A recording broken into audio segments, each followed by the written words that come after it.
ಸಭೆಗೆ ಆಗಮಿಸಿರ್ತಕ್ಕಂಥ ಎಲ್ಲ ಪತ್ರಕರ್ತರ ಕುಟುಂಬಕ್ಕೆ ಭಗವಂತ ದೀರ್ಘಾಯಸ್ಸು ಐಶ್ವರ್ಯ ಸಂಪತ್ತು ಕೊಟ್ಟು ಸಂಘಟನೆಯಲ್ಲಿ ಚತುರರಾಗಿ ಕರ್ನಾಟಕ ಪ್ರೆಸ್ ಕ್ಲಬ್ಬನ್ನು ಎಲ್ಲ ಚತುರ್ಮುಖ ಭಾಗಗಳಲ್ಲೂ ಬೆಳೆಸಬೇಕು ಅಂಥೇಳಿ ತಮ್ಮೆಲ್ಲರಿಗೂ ತಿಳಿಸುತ್ತಾ ಈ ಕಾರ್ಯಕ್ರಮದ ಸ್ವಾಗತವನ್ನು ನಾನು ಬಯಸಲಿಕ್ಕೆ ಇಚ್ಛೆಪಡ್ತೇನೆ. ಕರ್ನಾಟಕದಲ್ಲಿ ಪತ್ರಕರ್ತರ ಸಂಘವು ವಿವಿಧ ಆಯಾಮಗಳಲ್ಲಿ ಕಾರ್ಯನಿರ್ವಹಿಸುತ್ತಿರ್ತಕ್ಕಂಥ ಎಲ್ಲ ವಿಚಾರಗಳನ್ನು ಮಾನ್ಯ ದಯಾನಂದ್ರವರು ಮತ್ತು ರಮೇಶ್ ಅವರು ಸವಿಸ್ತರವಾಗಿ ಪ್ರತಿ ಸಭೆಯಲ್ಲೂ ತಿಳಿಸುತ್ತಾ ಬಂದಿರುತ್ತಾರೆ. ಆದ್ದರಿಂದ ನಾನು ಹೊಸದಾಗಿ ಹೆಚ್ಚಿಗೆ ಏನು ಹೇಳಲಿಕ್ಕೆ ಇಚ್ಛೆಪಡುತ್ತೇನೆ. ಆದರೆ ನಾನು ಒಂದು ತಮ್ಮಲ್ಲಿ ವಿನಿಸ್ತೇನೆ, ಎಲ್ರಿಗೂ ನಾಡಿನಲ್ಲಿರ್ತಕ್ಕಂಥವರು ಒಂದು ಗೂಡು ಕಟ್ಟಬೇಕು ಅಂತಿದ್ದಾರೆ. ಎಲ್ಲ ಮಕ್ಕಳು ದೂರದಲ್ಲಿದ್ದರೆ ಒಂದು ದಿನ ಸೇರಿ ಹಬ್ಬ ಆಚರಣೆ ಮಾಡಬೇಕು ಅಂತ ಎಲ್ಲ ಕುಟುಂಬದಲ್ಲೂ ಒಂದು ಸಂಪ್ರದಾಯ ಇದೆ. ಅದೇ ರೀತಿ ನಾವು ಕರ್ನಾಟಕ ಪ್ರೆಸ್ ಕ್ಲಬ್ ವತಿಯಿಂದ ತಾಲೂಕು, ಜಿಲ್ಲೆ ಮತ್ತು ರಾಜ್ಯ ಮಟ್ಟದಲ್ಲಿ ನಮ್ಮದೇ ಆದ ಒಂದು ಪತ್ರಿಕಾ ಭವನವನ್ನು ಸ್ಥಾಪನೆ ಮಾಡಬೇಕು ಅಂಥೇಳಿ ನನ್ನ ಬಯಕೆಯನ್ನು ತಮ್ಮ ಮುಂದೆ ಇಟ್ಟಿದ್ದೇನೆ. ಇದಕ್ಕೆ ಭಗವಂತನ ಆಶೀರ್ವಾದ ಇದೆ. ನಿಮ್ಮ ಪ್ರೀತಿ, ಸಹಕಾರ, ಧೈರ್ಯ ಇಷ್ಟು ಇದ್ದರೆ ನಾವೆಲ್ಲರೂ ಅದನ್ನು ಸ್ಥಾಪನೆ ಮಾಡಲಿಕ್ಕೆ ಅವಕಾಶ ಇದೆ ಅಂಥೇಳಿ ತಮ್ಮಲ್ಲಿ ತಿಳಿಸ್ಲಿಕ್ಕೆ ಇಚ್ಛೇನೆ. ಆದರೆ ಪ್ರಥಮವಾಗಿ ರಾಜ್ಯದಲ್ಲೇ ಒಂದು ಪತ್ರಿಕಾ ಭವನ ಇಲ್ಲದೆ ಇರೋದರಿಂದ ಫಸ್ಟು ನಾವಿಲ್ಲಿ ಮಾಡಿ, ನಂತರ ಹಂತ ಹಂತವಾಗಿ ಜಿಲ್ಲೆ ಮತ್ತು ತಾಲೂಕು ಮಟ್ಟಕ್ಕೆ ಹೋಗೋಣ ಅನ್ನೋ ಒಂದು ಅಭಿಪ್ರಾಯವನ್ನು ತಮ್ಮ ಮುಂದೆ ಇಡಲಿಕ್ಕೆ ಇಚ್ಛೆಪಡ್ತಾನೆ. ನಾವೆಲ್ಲರೂ ಎಲ್ಲರ ತಪ್ಪು ನೆಪ್ಪುಗಳನ್ನು ತಿದ್ದಿ ಮುಂದುವರಿತಕ್ಕಂಥ ಒಂದು ಅವಕಾಶ ಭಗವಂತ ನಿಮಗೆ ಕೊಟ್ಟಿರೋದ್ರಿಂದ, ನಮಗೂ ಕೊಟ್ಟಿರೋದ್ರಿಂದ ಎಲ್ಲ ಚುನಾಯಿತ ಪ್ರತಿನಿಧಿಗಳು ನಿಮಗೆ ನಮ್ಮಲ್ಲಿಗೆ ಸಂಪರ್ಕದಲ್ಲಿರ್ತಾರೆ. ನಾವೆಲ್ಲರೂ ಇಚ್ಛೆಪಟ್ಟು ಅವ್ರನ್ನ ಪ್ರೀತಿಯಿಂದ ಸದ್ಬಳಕೆ ಮಾಡ್ಕೊಂಡ್ರೆ ನಾವು ಕರ್ನಾಟಕ ಪ್ರೆಸ್ ಕ್ಲಬ್ ಭವನವನ್ನು ಅಟ್ಲೀಸ್ಟ್ ಜಿಲ್ಲೆ ಮತ್ತು ರಾಜ್ಯ ಮಟ್ಟದಲ್ಲಿ ಮಾಡಲಿಕ್ಕೆ ಯಾವುದೋ ಹೆಚ್ಚಿನ ಶ್ರಮ ಆಗಲಿಕ್ಕಿಲ್ಲ ಅನ್ನೋದನ್ನ ನಾನು ಇಚ್ಛೆಪಡ್ತೇನೆ. ಆದ್ದರಿಂದ ಇಷ್ಟು ವರ್ಷ 10 ವರ್ಷದಿಂದ ನಡ್ಕೊಬಂದಿದ್ದೀವಿ. 11ನೇ ವರ್ಷಕ್ಕಾದ್ರೂ ನಾವು ಒಂದು ಸಂಘಟನಾ ಶಕ್ತಿ ಹೆಚ್ಚಾಗಲಿ, ಶಕ್ತಿ ಆನೆ ಬಲವಾಗಿರಲಿ, ನಮ್ಮನ್ನು ಹಿಡೀಲಿಕ್ಕೆ ಬಂದಂಥವ್ರಿಗೆ ಹುಲಿಯಾಗಿ ರೂಪದಲ್ಲಿ ನೀವು ಅವ್ರನ್ನ ಎದುರಿಸಿ ನಿಮ್ಮ ಪತ್ರಿಕಾ ಬಳಗ ಸಂಘಟನೆನ ಉಳಿಸ್ಬೇಕು, ಬೆಳೆಸಬೇಕು ಅನ್ನೋದನ್ನು ಪ್ರಸ್ತಾಪಿಸುತ್ತಾ ಪ್ರಥಮವಾಗಿ ಕರ್ನಾಟಕದಲ್ಲಿ ಕರ್ನಾಟಕ ಪತ್ರಿಕಾ ಭವನ ರಚನೆ ಮಾಡಲಿಕ್ಕೆ ನಾನು ಕೈ ಜೋಡಿಸ್ತೇನೆ. ನೀವು ನಮ್ಮ ಜೊತೆಯಲ್ಲಿ ಕೈ ಜೋಡಿಸಿದಾಗ ಇದೇ ರೀತಿ ಒಂದು ಯಶಸ್ವಿ ಕಾರ್ಯಕ್ರಮ ಮಾಡಲಿಕ್ಕೆ ಅವಕಾಶ ಆಗ್ತದೆ. ಇನ್ನು ಉಳಿದ ವಿಚಾರ ಸವಿಸ್ತರವಾಗಿ ದಯಾನಂದ್ ಮತ್ತು ರಮೇಶ್ ಅವರು ತಿಳಿಸ್ತಾರೆ.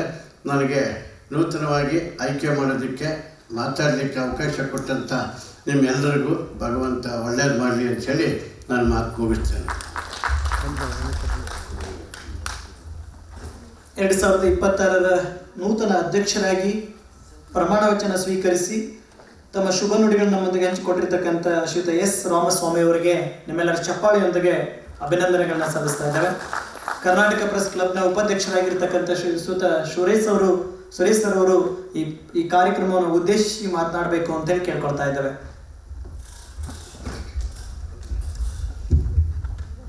ವೇದಿಕೆ ಮೇಲೆ ಆಶ್ರಯವಿರುವಂಥ ಪರಮ ಪೂಜ್ಯಗಳ ಪಾದಕಮಲನೆ ಪಡಮಾಡುತ್ತಾ ಹಾಗೂ ಕರ್ನಾಟಕ ಪ್ರೆಸ್ ಕ್ಲಬ್ನ ನೂತನ ಪದಾಧಿಕಾರಿಗಳ ಸಂಭ್ರಮದ ಅಧ್ಯಕ್ಷತೆ ವಹಿಸಿರುವಂಥ ನೂತನ ಅಧ್ಯಕ್ಷರಾದಂಥ ರಾಮಸ್ವಾಮಿ ಅವರೇ, ಹಾಗೂ ನಮ್ಮ ರಾಜ್ಯದ ಪ್ರಧಾನ ಕಾರ್ಯದರ್ಶಿಯಾದ ರಮೇಶ್ ಸರ್ ಅವರೇ, ಹಾಗೂ ನಿರ್ಗಮಿತ ರಾಜ್ಯ ಅಧ್ಯಕ್ಷರಾದಂಥ ದಯಾನಂದ್ ಸರ್ ಅವರೇ, ಹಾಗೂ ಇನ್ನೊಬ್ಬ ನಮ್ಮ ಸಂಘಟನೆಯ ಕಾರ್ಯದರ್ಶಿಗಳಂಥ ಖಾಜಾ ಹುಸೇನ್ ಅವರೇ, ಹಾಗೂ ಎಲ್ಲ ನಮ್ಮ ಪತ್ರಿಕಾ ಮಾಧ್ಯಮ ಮಿತ್ರರೇ ಹಾಗೂ ಪ್ರಶಸ್ತಿ ಪುರಸ್ಕೃತ ಬಂಧುಗಳೇ, ಇವತ್ತು ಕರ್ನಾಟಕ ಪ್ರೆಸ್ ಕ್ಲಬ್ ಇಡೀ ರಾಜ್ಯಾದ್ಯಂತ ತನ್ನ ಕಾರ್ಯವನ್ನು ನಡೀತಾ ಬಂದಿದೆ.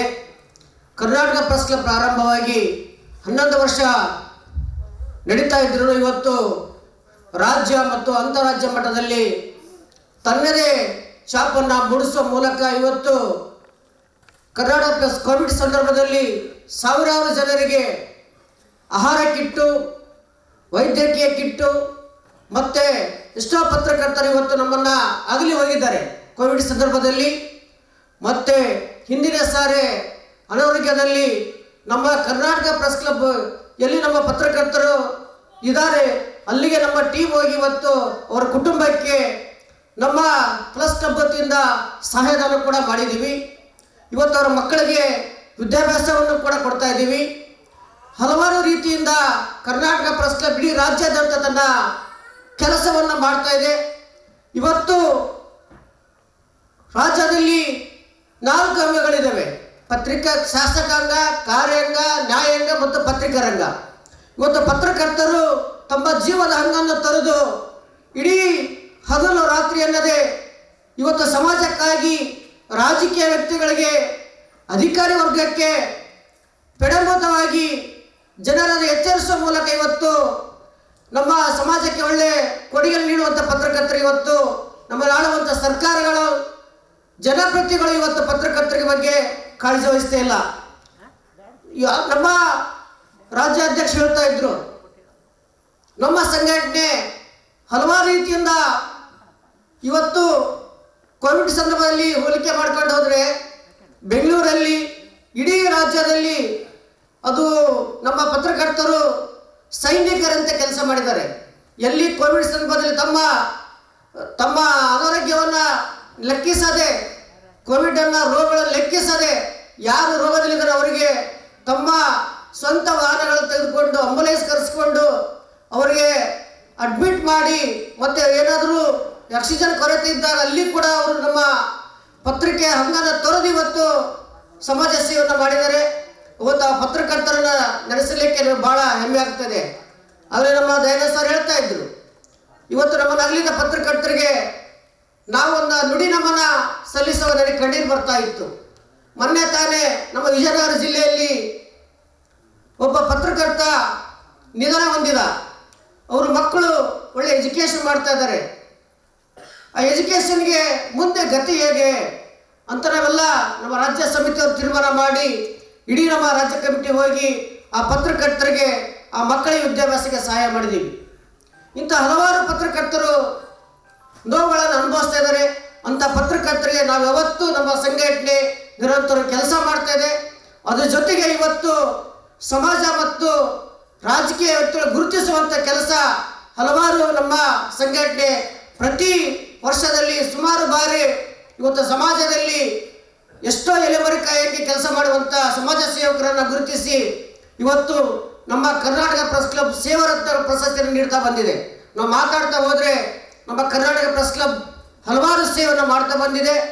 ಅದೇ ರೀತಿಯೇ ಇವತ್ತು ನಮಗೆ ಪತ್ರಕರ್ತರು ನಾವು ಒಂದೇ ಕೇಳ್ತಾ ಇದ್ದೀವಿ, ಇವತ್ತು ಸರ್ಕಾರಗಳು ಹಲವಾರು ಗ್ಯಾರಂಟಿಗಳನ್ನು ಮಾಡ್ತಾ ಇದೆ. ನಮ್ಮ ಪತ್ರಕರ್ತರಿಗೆ ಯಾಕೆ ಭದ್ರತೆ ಕೊಡ್ತಾ ಇಲ್ಲ? ಇವತ್ತು ನಿವೇಶನ, ಎಷ್ಟೋ ಪತ್ರಕರ್ತರಿಗೆ ನಿವೇಶನಗಳಿಲ್ಲ, ಎಷ್ಟೋ ಪತ್ರಕರ್ತರಿಗೆ ವಾಸ ಮಾಡಲಿಕ್ಕೆ ಮನೆ ಇಲ್ಲ.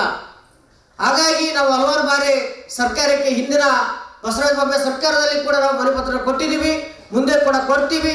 ತಾವೆಲ್ಲರೂ ಇವತ್ತೇನೋ ಜನಪ್ರತಿನಿಧಿಗಳು ಯಾರಾದರೂ ಬಂದಿರ್ಬೋದು, ಮುಂದಿನ ದಿನಮಾನಗಳಲ್ಲಿ ನಮ್ಮ ಕರ್ನಾಟಕ ಪ್ರೆಸ್ ಕ್ಲಬ್ ಜೊತೆಗೆ ತಾವೆಲ್ಲರೂ ಕೈ ಜೋಡಿಸಬೇಕು. ನಮ್ಮ ಪತ್ರಕರ್ತರಿಗೆ ಎಲ್ಲಿ ಅನ್ಯಾಯ ಆಗಿದೆ ಅಲ್ಲಿ ತಾವೆಲ್ಲ ನಿಂತ್ಕೋಬೇಕು, ಅವ್ರ ಜೊತೆಗೆ ನಾವೆಲ್ಲ ಕೆಲಸ ಮಾಡೋಣ ಅಂತ ಹೇಳುತ್ತಾ ನನಗೆ ಮಾತಾಡಲಿಕ್ಕೆ ಅವಕಾಶ ಮಾಡಿಕೊಟ್ಟಂಥ ಎಲ್ಲ ನಮ್ಮ ವೇದಿಕೆ ವಿರುದ್ಧ ಸಂಗಾತಿ ವಂದಿಸಿ ನಾನು ಮುಗಿಸ್ತೇನೆ.